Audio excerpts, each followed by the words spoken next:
welcome to Camera Ready Convos. I am Sakeitha, your host. I'm also a beauty professional and hairstylist by trade.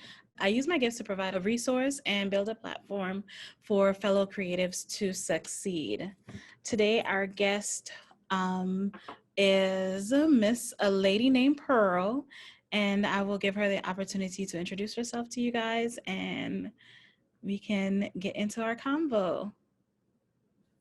Well, thank you, Sakeitha, for having me. You said the whole "a lady named Pearl" thing. Let me go ahead. Sometimes people say Miss Pearl, so thank you for giving me the whole "a lady named Pearl." And yes, you definitely use your gifts to bless others because you have blessed our organization. But before I get into that, let me start on who I am. So you all, oh my gosh, I'm so excited for Sakeitha for starting this platform. And I'm honored to be a guest. So as she mentioned, I am a lady named Pearl, and I also go by Linda Pearl Fizame. I'm originally from Miami. I have a Haitian background, and actually my first love was music, Sakeitha, but I grew to be 5'11", 5'9" in the 8th grade. And I told y'all my mother is Haitian. So when I grew to be 5'9" in the 8th grade, she told me to sit under the table, Sakeitha. I don't know if this is some type of like superstition, but she was like, you were getting too tall. I need you to sit under the table. So I did that. I sat under the table, yet I grew another 2 inches. So because I was so tall, everywhere I would go, people were, not everywhere, but just frequently, people would ask me, do you model? Do you model? Do you model? I didn't grow up thinking I was a pretty girl. Because of some things that happened, if we want to get into mental things and things that people say to you as a young person that may leave an impression. So for me, I didn't grow up thinking that I was the most beautiful girl. So for me, modeling was kind of like a far distance thing. Yet when I was 15 years old, a modeling scout approached me from a school saying, hey, you have the features, the height, I think you should really consider modeling. So she gave me a pamphlet and I said, okay, I'm going to bring it home to my parents.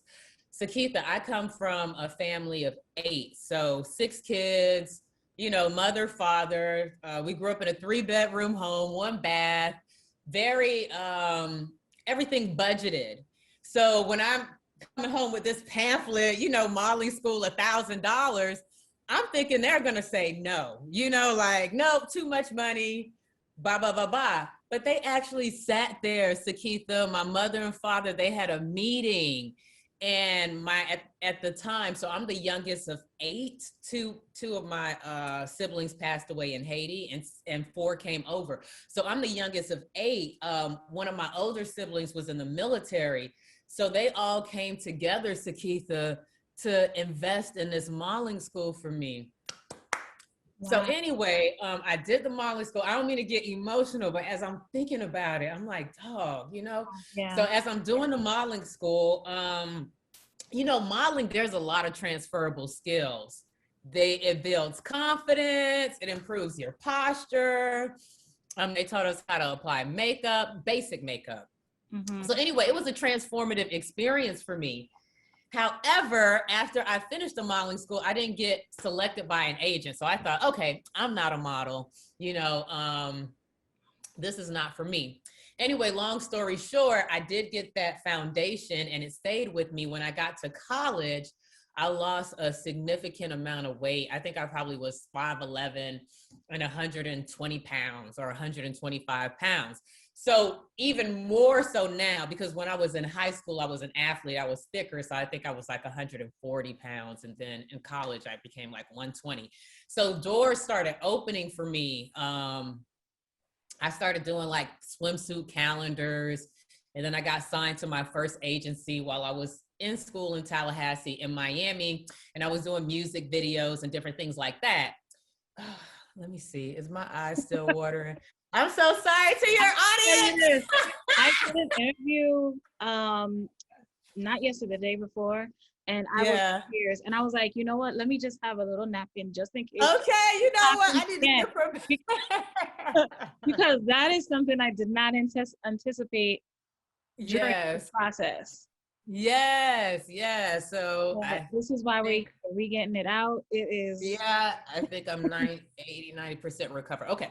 So, so I get to college and yeah, I get signed to an agency. I start doing work. However, I grew up in a Caribbean background family, and that takes nothing away from me not knowing how to, shake my behind. I should probably know how to shake my behind the right way. But anyway, with these music videos, they wanted dancers, and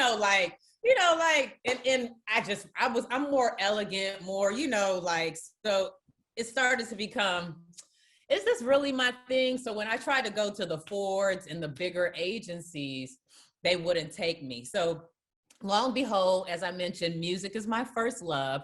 So I started rapping online and putting my stuff out there online. And a photographer for Ebony saw me rapping. And girl, he didn't compliment my rapping. He was like, why aren't you modeling? Why are you why are you doing this?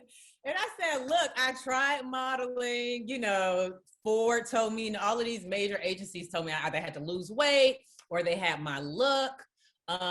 So right now I'm with this agency and I'm getting like music video gigs and things like that. And he was like, well, I think Ebony magazine would love you. You represent everything that Ebony is. So he was like, do you mind if I send them some of your photos? So I emailed him my photos. Sure enough, he sent them to the headquarters and they gave me an audition. So they sent me a plane ticket to go to Chicago. And because I had the modeling school training and I was doing modeling in Miami, when they asked me to walk, it was like second nature to me. So I walked for them. And then the next day I was on a 200 city tour with Ebony Fashion Fair, touring the United States, Canada, and the Caribbean. So that's how my professional modeling career began. And from there, things kind of branched from there. So I don't know if you want me to keep going with my story or if you want me to stop there. Well, that is a great introduction. Yes. So from that, I guess it kind of catapults into the next area of like, how do you, or what are some of the things that you remember from your journey as like key highlights that occurred that let you know that, this is, you're doing something right? Right. So, okay. So there's more to the Ebony story. Okay. So, passion. I had passion for modeling at that time. I'm not sure if I have the same passion for modeling now, to be quite honest. And I don't know if as I was hungry, I wanted to get out and become something of myself. So when I got on tour with Ebony, being that you travel so much, it's weird when you're in a different hotel every night. And I don't know if it's because I'm sensitive to energy, but it was just a lot of spiritual things going on with me. I got through that. And then, long and behold, I get to Miami, where my family is from. My brother comes to the show. And instead of him telling me, oh my gosh, you're in magazines now, you're on tour, what he tells me is, you look like a skeleton. So that totally, that totally like broke me. He was like, you look like a skeleton and you need to eat. When you're on tour with Ebony, they weigh you every week. They weigh you every week because you have on these $10,000 gowns, these couture gowns that they buy from Oscar de la Renta, all of these different designers to present to an African-American community in the United States. So it's easier for them to find a model in a particular size than it is to redo a whole nother dress if that model fluctuates in weight. So we couldn't gain no more than 10 pounds and we couldn't lose no more than 10 pounds because once they selected you, they assigned you, 12 different outfits and you just had to be able to fit in it. So when my brother told me I looked like a skeleton, Sakeitha, what do you think is the first thing I did when we stopped at a food stop? I ate. So before I was very regimented, but he got in my mind. And I just want to tell people that are watching this, don't allow anyone to get into your mind.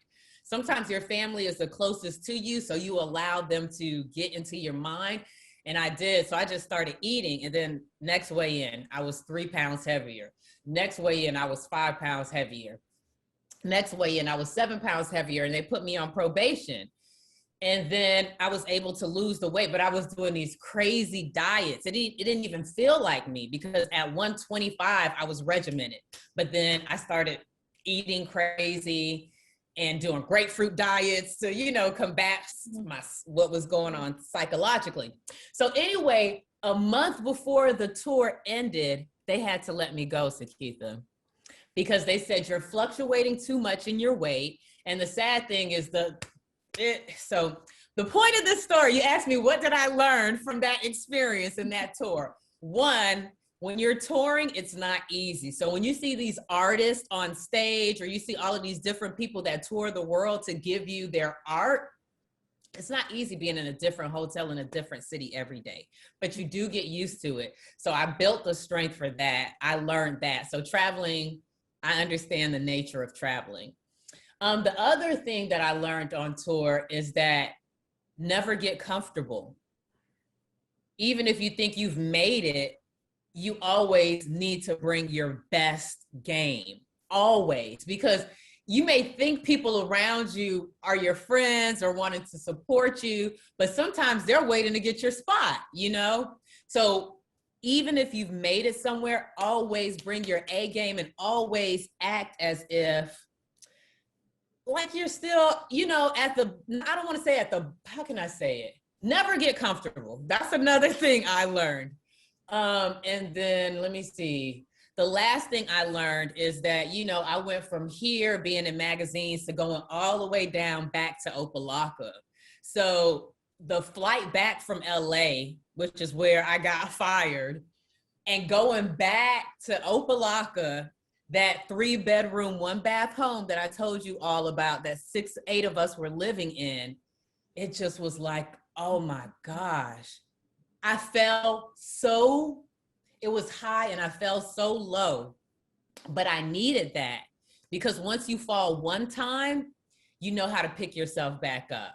So I would say, those are the things that I've learned. And because I allowed someone to get into my psyche, now when somebody try me, all of that come out, because I don't want anyone interfering with what's for me. You don't understand this world. So why am I even listening to you? Right.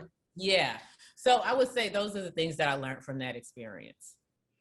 That is so powerful and so relevant to now, because as we're transitioning back into a space of getting our mindset prepared to go into working and returning to work and normalcy, or some sense of normalcy, that being able to pick yourself up and know the restart is right there. That is so relevant, and this is why I'm doing this and having these conversations, because last year when we got hit with this pandemic, it affected everyone in the world on a global scale. There have been things that affected different areas before, but this on a global scale, people were literally at work and sent home. Those people who are still going to work, considered essential workers, every day was almost like you're going into the fire because you don't know, and then you had families who had to deal with it, kids, students, their lives were transformed. So hearing that story and hearing that being able to restart and then protect your space once you've gotten yourself into a restart, it is pivotal. And I'm so glad that you shared that. Like, that is amazing. So I am thank you for sharing. Yes. Because that is everything. I love it. So let's kind of like transition into the here and now. I know that Pearl School of Modeling has been your baby, and yes, grow and even flourish during the the pandemic in a way Yes. that I don't even think anyone could have anticipated. So Right. like what was that journey like for you, and how do you see it going, and what did you have to like ask of yourself to make that happen? hmm So being that I had that experience, now I'm just more proactive than reactive. So let's see. Let me start with Pearl School of Modeling. So Pearl School of Modeling is a nonprofit 501c3 organization where our mission is to shape the confidence of girls and women to become future leaders through modeling, leadership, and entrepreneurship, just so I can get that out the way. I founded the school in 2014. And as I was saying, I didn't see myself starting a modeling school because I was 30. And I thought, okay, or at least for me, I didn't see myself still being in the modeling field. But I walked into a building and everything in my fiber told me, you're going to start a school here. I call it your intuition, your compass that's guiding you through this world. And because I'm very obedient to my intuition, when I walked into the building, I asked who owns this building, who runs this building, and they pointed at this lady. And I went up to her and I said, "Hello, my name is Linda Pearl Fizame. I'm a former Ebony Fashion Fair model." And then at the time, I was a professor at Clark Atlanta University. So I became a professor when I moved to Atlanta, teaching leadership. And I told her all of this, and I said, "Hey, I want to open a modeling school for the girls in this community." And Sakeitha, she looked at me and she was like, "We'll give you the space for free." I was like, "Really?" "Yes, Sakeitha, yes." She was like, "We'll give you the space for free as long as you provide 5 scholarships for the girls in the community, and that'll equal out the amount of rent that you would have to pay every month, for the school." So Keitha, that's how I knew it was God. That's how I knew, it was like the universe, because I walked into the building, my intuition told me, "You're going to start a school here." And I'm very connected to that voice. And then the lady was like, "We'll give it to you for free." And she said, "Well, how long do you need before you start?" I said, "Just give me 1 month so that I can market it, so I can get some girls in here." And that's what happened. And then in October of 2014, Pearl School of Modeling was founded. And it was founded on principles of modeling and leadership. The entrepreneurship was added in the second year. And the reason why I wanted to add the leadership is because I can't stand those airheaded ass pretty girls that be walking around backstage. I be wanting to beat them up because I don't feel a woman is complete just because of their beauty. Right. I feel like a woman becomes complete when she knows who she is, when she stands in her power, when she, I just don't like that you're only relying on your looks type attitude, because I've been in the industry. We know what happened. You get a modeling job every other month or whatever it may be. So what are you doing in between those months? And to be quite honest, to pull the curtain back, a lot of these girls are, in this group of pursuing men with money so that they can have a certain lifestyle and a certain look. It's transitioned to the whole Instagram model thing. But prior to Instagram being this whole thing, you're trying to survive as a model.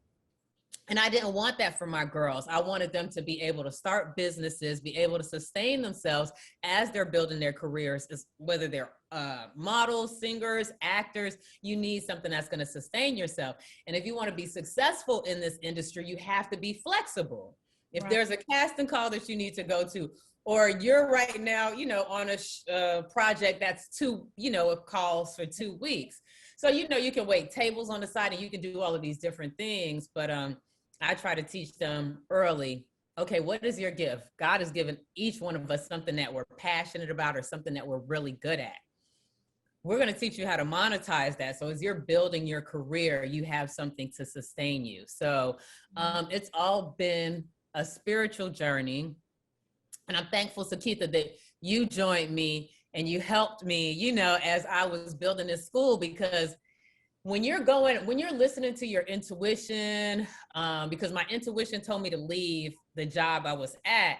And for me, I was in the top 10% income before I was 30 years old. I was in the top 10% in terms of how much money I made because I had the MBA. I was working for like a number one corporation. And everybody would think you've made it, you're under 30, you're making all of this money, but still I was not fulfilled. This fulfills me. So I guess I was saying that to say that when you listen to your intuition, sometimes people are like at a crossroads because of finances or, should I take this road because I'm sacrificing this or that? But for me, it's been such an awesome ride to journey in all of these different spaces and now to own my own space. Right. From all of the experiences I've gained. So that's what I'm teaching the girls, and it's a sisterhood. So once the girls cross over, we stay connected. We sharpen each other by continuing to help each other build our businesses. They receive castings. We just started an agency. That's another thing that's like, I'm an underdog right now, but wait, okay? Because everything is a process. And I'm growing these locks right now, being very patient. It's teaching me everything is a process. So the school is 6 years old. Now we're starting the agency because for me, I'm with an agency in Atlanta and, they're very good to me. But when I send my girls to different agencies, they're like, no. And I'm like, these are good models. I've been in the industry for 20 years. Like, some of these girls should be signed. So I said, you know what? I'm gonna start my own agency and I'm gonna work these girls. And then they're gonna say, oh man, I wish I signed them. And then I want to be a mogul. So Atlanta's the perfect place to do it, in my opinion, with everything that's happening. So I'm not coming for everybody. I'm here. So we're just continuing to build. That is awesome. I love it. Yes, yeah. I love it.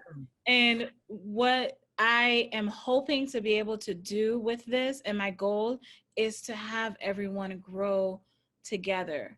And not saying that anyone's in any particular stage, because I feel like this whole thing is cyclic. I don't feel like it's a linear thing. I feel it's cyclic. We cross paths, it's intertwined, it's interwoven.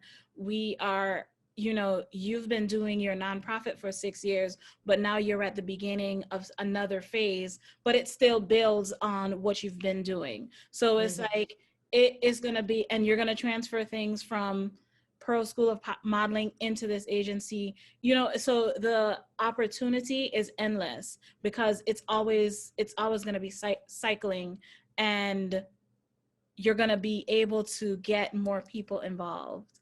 And that to me I think that's the magic. That's the beauty that's the fairy dust.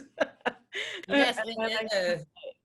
It is. And I'm excited. You had asked me before we got on the live, like, how am I feeling? Excuse me 1 second. I feel like my nose. You were asking me, how am I feeling? I'm feeling excited, because the universe and God has blessed me with so much, so much. So I'm excited. Me too. Yes. So with this excitement, do you have any trepidation? Is there anything that gives you that butterfly, does it scare you a little bit? And if there's anything that scares you, how do you push forward or move through that fear of maybe it's too big? Yeah, wow. I've always dreamed big, Sakeitha. I've always dreamed big. Yes. And I think God made me that way, So I used to be, how can I say? I think like how you say things go in cycles. So I used to be so free-spirited, and then something happened to me where I started shrinking myself for people. And now I'm back at that cycle where, I'm not shrinking myself for anyone because I have so many people behind me that I have to bring with me. So that's what motivates me. If I ever get scared or if I ever I'm like, I got all of these people, you get what I'm saying, that are watching me, depending on me. And then I'm sitting here preaching to these girls, go for it, live your dream, you can do it. If I'm saying that, then, you know, I have to practice what I preach. So I do get scared sometimes, but not with business, more so with being vulnerable with art and people judging my art, because I was a professor and da da da da da, and you know, I think that kind of kept me in a cage. Now I'm just like, look, I'm all of these different things. So I used to get scared of how people would view me, but I've been freed and cured of that. Um, and then I also think God will send messages through people. So this little girl that I was hanging out with, she's 6 years old. This past weekend, she was feeding me, you know, and I was just listening because, you know, I've been in fear with a couple of things. And she was like, Miss Pearl, she drew me some pictures and gave me love. And she actually, whether she knew it or not, motivated me towards something that I was standing still in. So I think the universe and God will send messages through people or entities to like give you that little push to say, you know, this is what you're supposed to be doing. So I think it's normal to have fear, to be scared, but like they say, do it scared. Yeah, do it. Do it scared. Do it scared and do Do it it scared. prepared. And for me, my biggest fear, that's what the little girl asked me. She was like, what are you most scared of? I said, my dreams not coming true. And then she was like, what about an animal? But you know, it's just these things that she was asking me. So that's my biggest fear. So because I guess that's a fear, I want to make sure that that happens. I don't want to die. I want to die empty. Yes. I forgot who said that. I don't want any dreams in me. They say the most dreams are in the graveyards because people go through life with all of these dreams in them and they're afraid to step into their light. So I'm stepping into my light and I'm doing it not just for me, but for really all girls that first look like me, but I want to affect all girls. But I know with girls that look like me, you may only have a few, like you got your Oprah, you got your Michelle Obama, but I want to be up there showing them as well, you know, with those other great ladies that we can do anything that we put our mind to. Yes, I'm right there with you. I feel all of that. Mm-hmm. Yeah, representation is so important, and for someone being able to look and see somebody who's doing it. Like for me, you've been an inspiration. In just meeting you, and every time we connect, you're growing, and it's almost like it's positive influence for me because it's like I need to grow, you know, and it's not competition. It's like it's just standard, you know. It's we're running a race. It's a marathon. We got to keep up. You can't, you know. And it's not even to say that I can do things where I'm forcing myself in a space that I don't need to be in. It's more of me realizing who I am and going forward in my journey. And when you think that it's just you look up and you ask questions. You have people who are supporting you, who, like with your space, rent free. You would have never been able to know that would happen if you did not have the conversation. You have to ask. So let's get to, I'm going to try and I wanted to tell you. So with COVID, excuse me, you all, with COVID, so, you know, when COVID happened, everybody was depressed and stuff. I was just watching, like I was keeping my head up if it's a visual just to see what was happening. And luckily my sister's very financial. She was like, look, fill out these grants, fill out these grants, fill out these grants. So we were able to get some support to keep Pearl School of Modeling afloat. But also with that, we decided to go online, which was something that I was dragging my foot on, but COVID kind of forced it. And the blessing is that now we have international students, Sakeitha. Yes. So yes, we have students in Africa, students in Jamaica, and we have out-of-state students, Virginia, Carolinas, Alabama. So I'm loving that we're having a greater reach, and then they fly in to come in, do the fashion shows. So I'm excited about that. That's a blessing that we received. Yeah, that's great because I remember when you said that you were international, that kind of resonated with me because I am also a first generation American. So being able to provide opportunities for people who are not necessarily here and would have loved to be able to partake, I feel like that is in and of itself a blessing.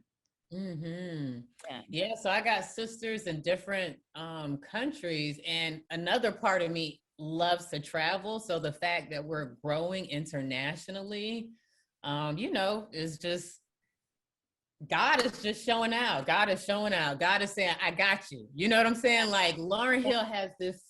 I wish you told me quotes to remember quotes, but it's this thing Lauren Hill says. It's like um you're going to be who exactly you want to be, like only if you just give it time. You know how we're always like, yeah, like Gotta be this this person is what I want. 30, 35. Yeah. Yes, yes, but it's almost like everything that I want is becoming is happening. It's not happening the way I thought it would happen, but it's manifesting in its own way. Yeah. That is beautiful. Mm-hmm. So, with all of this, how do you stay motivated and how do you continually recommit to the process? I stay motivated because I want to go out like a G. When I'm on my deathbed, I want everything that I said, I was going to do. I want it to happen. Is it going to happen my way? No, but I want to say I did it, so that keeps me motivated. I want to go out like a G. I want them to say, dang, she did it. I want generations after, a little girl that's looking for motivation to read my story and understand my family's background and just say, anything is possible. That keeps me motivated because when we come into this world, it's like if you don't get around the right energies, then you feel oppressed. You feel like you can't do it. So I always when I wrote my first book, that was spiritual. I was like, oh my gosh, I wrote something that even when I'm gone will be here. Thank you, God, for using me as a vessel. Because that's all I want to do here. I don't like the way this world is operating. It's like, everything is control. It doesn't always let you be free unless you take that Yeah. charge and say you're going to do it, because they put you through school, they put you through a system, they teach you how to behave, and that's all good because we have to function in society, but you still have to remember you're an individual and you have something special about you that you need to contribute. So that's what keeps me motivated, the people that are here and the people that are coming after me. And how do I recommit myself if I'm falling off? If I'm falling off, God always helps me. Like, it's almost like getting a bruise or a cut, If it's something that's hot, you get burned. That's saying you're not supposed to be over there. So I get burned. I got scars, inner scars, outer scars from me just, like trying to figure it out. So, I recommit myself. If I pick up a bad habit, you get what I'm saying? Like God will be like, that's not gonna take you to where you are. So in terms of recommitment, it's always a process of just listening and being honest with yourself in terms of what it will take to get there. Like an athlete, if you want to win a marathon, if you want to win a race, you're not going to be eating crazy. You're going to be working out regularly. So you just keep that prize in front of you, but we're human. So you may want to eat a cupcake every now and then or whatever it may be. But for me, the recommitment is just God kind of like pushing me and saying, that's not right, this way. Okay. So you have given us 50 million gems Yes. or 50 million pearls of wisdom. Thank you, sis. And I promise that it is not. I think there's a verse in the Bible that says something about casting pearls to swine or something like that. So that is Mhm. not, that's not what's going to happen here. Like everything that you've given so far and told and shared, it is going to bless somebody. It's blessed me. So I know for sure it's gonna go further than you and I can even think. And I am so happy that we were able to cross paths. I feel like people are commissioned when they enter your life, and it really it takes a lot of discernment to understand who does the commissioning and what their purpose is. So I am glad that we have been able to cross paths and it has been a positive experience. So I'm looking Yes. forward to it continually being positive, and I'm looking forward to seeing this journey. Is there anything, do you have anything coming up? I know you said there's a fashion show coming up. Do you want to talk Yes. a little bit about that? Yes, so we have a fashion show coming up. We're a semester run organization. We have fall, spring, and summer semesters. So at the end of each semester, we have a fashion show so that the students can demonstrate what they've learned and work the runway. So at the end of our spring semester, we have a fashion show happening at Piedmont Park on Sunday, May 2nd. It's our first outdoor fashion show. So we're super excited about it. And the focus is going green. So I didn't know that fashion is the second highest polluter after oil to our environment. I forgot how it even came. So during the pandemic, Vogue was writing a lot of articles on how fashion is shifting within this pandemic. And I started seeing sustainability coming up a lot. And then I started digging in and found out that because we're wearing 5 times the amount of clothes that our grandparents are wearing, our pollution when it comes to clothes is higher. Then you have fast fashion that has also come into play with China manufacturing, or just the manufacturing of very inexpensive items so that a mass public can consume it in a fast way. Yeah, so you buy a t-shirt for $10, it lasts maybe 6 months, you throw it away. You buy another t-shirt for so that's what's affecting our environment, in addition to the toxicity in our clothes, the dyes, the different things like that. So I've been in the fashion industry for 20 years, and I'm just really digging into this side of fashion and how it affects our environment. So in our next fashion show on May 2nd, we'll be talking about those things so that we can make the community aware of that. When you're shopping, be conscious of your shopping choices, and think about also the work conditions that went into making that $10 shirt. Like they talk about sweatshops still, and how that's making this fast fashion as well. So yes, you all come on out. You can go to aladenamepearl.com to get tickets. It's an outdoor event. It will be COVID friendly. We'll be taking temperatures. People will be required to wear masks to get in. These girls haven't done a fashion show. So we filmed one, which Sakeitha did my hair and makeup for that. And I loved it. Oh my gosh, Sakeitha gave me a crown without me even knowing. She crowned me. So, but the girls haven't been out to perform for an audience since COVID. So this will be the first time they'll be out performing for an audience. So please come out, give these girls support. Again, it's Sunday, May 2nd at Piedmont Park at Dockside, which is a lake property that they will be modeling on. Yes, I am looking forward to that. I think I will be back in Atlanta around that time. So okay, awesome. All right, wonderful. So okay. I'm gonna go ahead and wrap us up. Thank you so much. Thank you so much for doing this. Like with each interview that I do, I feel even more and more reaffirmed and assured that this is definitely what we need right now for our industry and for our community. So thank you so much for once again being a wonderful glistening pearl. And thank you. I wish you all the best. And this is not goodbye. This is until okay, well, let me just say one thing, because I don't want to talk about Sakeitha too much, because then I'll start like getting all y'all see I get emotional really quickly. So I'm gonna try my best to hold it in. Okay. When you're building something, oh my gosh. Okay. Girl, I'm ready reaching. Oh my gosh, I can't do it. I'm gonna get emotional. Okay. Well, I want to say, Sakeitha, thank you for having my back as I'm building this empire. That's all I want to say.